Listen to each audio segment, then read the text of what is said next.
Hi again then guys, and so it's time for the 7th pick out of my top 30 handpicked selection of cars which I would love to see on a future Gran Turismo game, be it GTSport, GT7 or whatever. And the majority of the cars in this series are road cars, supercars, that kind of thing. Some of them though fall into a bit of a no man's land. They're not quite racing cars, but they have racing car specs, like the Espace F1. Others are race cars, but not necessarily highly successful ones. Many of the race cars that people would like to see feature on Gran Turismo are relatively obvious choices. Stuff like modern Formula 1 cars, which we had on GT5 but no longer have. Vehicles like Le Mans cars that won from years which we don't currently have on the game. Successful vehicles, and that's obvious. I'm not knocking that. Of course you want successful cars. But not necessarily all of the race cars that I want to see were that successful. The Monaco, which I featured previously in the series, which was a Grand Prix car, wasn't a success. In fact, it didn't even race due to how dangerous it was deemed to be. But it could still be a great car to have on the game, because on the game, things like safety and reliability mean nothing, and success is mainly due to circumstance. So who's to say that if you take a car with a different driver, with a different driving style, into a different scenario, you may well get a victory. Now in the case of this car, it's not that problem as such. The problem wasn't that this car wasn't successful. In fact, funnily enough, it's the exact opposite. It was too successful. It has a 100% victory rate. And this car's from 1978. And for a Formula 1 car, a 100% victory rate is almost unheard of. The reason why it has a 100% success rate is unfortunately though because it only did one race. But it did win, and it was immediately banned. And anyone who's been on my channel of course knows how I feel about cars like that. In fact, many cars like that are featured in this series. Cars like Mosler, which were banned because they were purely too good. But over the years there have been many cars which were banned because of how good they were or how dangerous the technology was perceived to be. And to clarify, I'm not talking danger in a physical danger, I'm talking danger to the other team's egos. Cars like the Mazda 787B, which was banned after it won the Le Mans. The Chaparral 2J, which was banned due to its fan system, and various others, including this one. This car is the Brabham BT46B from 1978. There are a number of different BT46 models, and the B model in particular is the model which I want on the game.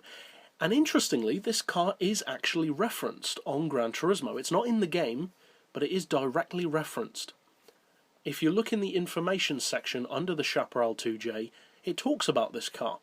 Because in many ways, the BT46B was the next stage of the development of the Chaparral 2J. It wasn't made by the same people. In fact, it was developed by a completely different creative team.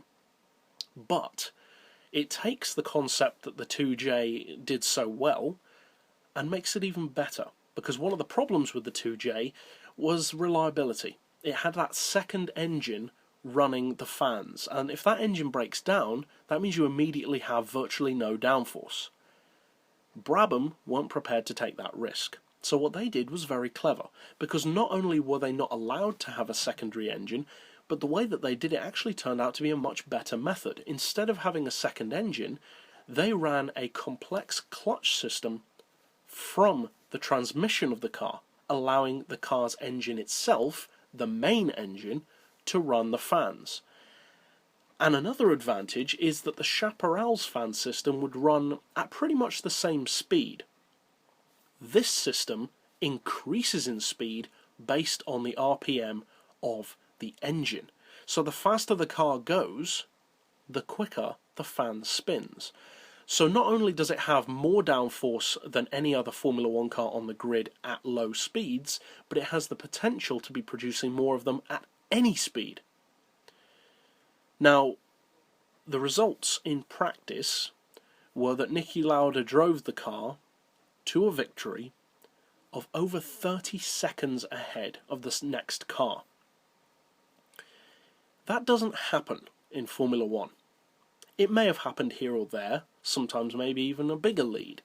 But as far as I know, that wasn't due to any kind of crashes or unfortunate events. That was just faster by 30 seconds. We're talking about Formula One cars here. Now, yeah, it was the 70s, but they were still incredibly quick vehicles. This model in particular was a monster, possibly even the fastest of the era, and probably still to this day one of the fastest Formula One cars of all time. It may not necessarily beat a modern machine, but then again, would it? Being 30 seconds ahead of all the other cars could well put it head on against today's machines, mainly because of that fan system. Are today's Formula One cars, generally speaking, 30 seconds faster than classics? Maybe, but maybe not. This car would actually have a really good chance against the in-game Formula One cars such as the Polyphony Formula GT, Senna's Lotus, which it would absolutely annihilate around the track without a doubt, and also, if those Ferrari Formula Ones from GT5 were to be brought back, or maybe have some others, it could definitely take them on. Now, the engine of the car is a 12-cylinder, 3 litres, and the car itself weighs under 600 kilos. I'm not aware of the power. It's a naturally aspirated engine, so you can bet a minimum of 700 horsepower. Probably a lot more, but to be conservative we can say over 700. In a car of under 600 kilos, even with the full fan system, that's pretty impressive. Now, as far as the PP, I think it could be extremely high on this car. Extremely high. Possibly even one of the highest of any race car in the game, especially if you're only counting real race cars, because the majority of the cars on GranTurismo with a high PP, if you think about it, actually aren't real, like the Red Bull, the Tomahawk, the Chaparral laser car, I should say. They're not real cars. They don't work. They don't do what they do in the game in real life. So if you actually think about it, the top race car in the game is Senna's Lotus. And this car could absolutely annihilate Senna's Lotus. In fact, one of the problems with the BT46B, according to Niki Lauda himself, was how fast it was. It was so much faster than anything else at the time that he had to relearn how to drive it, because it was completely different. The amount of G-force, especially when going around corners and exiting corners, that you had due to how much more throttle you could give the car because of that ever-present grip, meant that the car put a tremendous strain and literally exhausted him over the course of driving the car. So, on the game, that doesn't really matter. We don't get tired in the traditional sense driving the cars on the game, so that isn't so much of an issue. And to be able to have the advantages of fan technology, for one thing, but combining that with Formula One technology, be it from the 70s, but still, they are extremely fast cars. You put those two things together, and you've got yourself one of the most incredible racing machines ever. Now, I'm not saying this could beat a Tomahawk or a Red Bull around the track, of course not. But it would definitely be one of the quickest race cars in the game, and one of the most historically significant. As far as price, I would like to see this car cost a minimum of 3 million credits, based on the fact that that's how much Senna's Lotus costs, and I think it should be at least as much as that. It's an older car, which technically means it should be more valuable. It's a much faster car, and, as far as I'm aware, a more successful car if you're talking percentages, with a 100% victory ratio, as we mentioned before. So 3 million credits or more is pretty much a dead cert on this car. 3.5, if not 4, maybe even more. Personally, I'd say 5 million would be good for this car, but I'm not sure. It may even turn out to be a 10 or 20 million credit car based on the combination of how historically important it is, combined with how ridiculously fast it is. But I, for one, would have no problem with that whatsoever. I would happily pay 20 million credits for this car. As far as potential on the game, well, I mention with every car that I suggest how I believe it would fit into the GranTurismo franchise, whether or not it would be good in a traditional sense or more of a niched machine like the Monaco.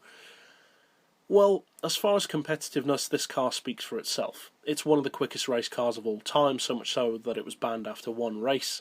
It absolutely wiped the floor with the Formula One cars of the time, and I mean, that tells you everything that you need to know. It wiped the floor with all of the other Formula 1 cars. It's a beast.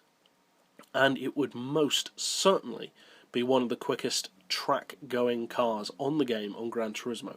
And its beautiful thing, or what I consider to be the most beautiful thing about this car, from a mechanical and design point of view, is that it took the brilliant concept behind the Chaparral's success, in terms of pace, and simplifies it.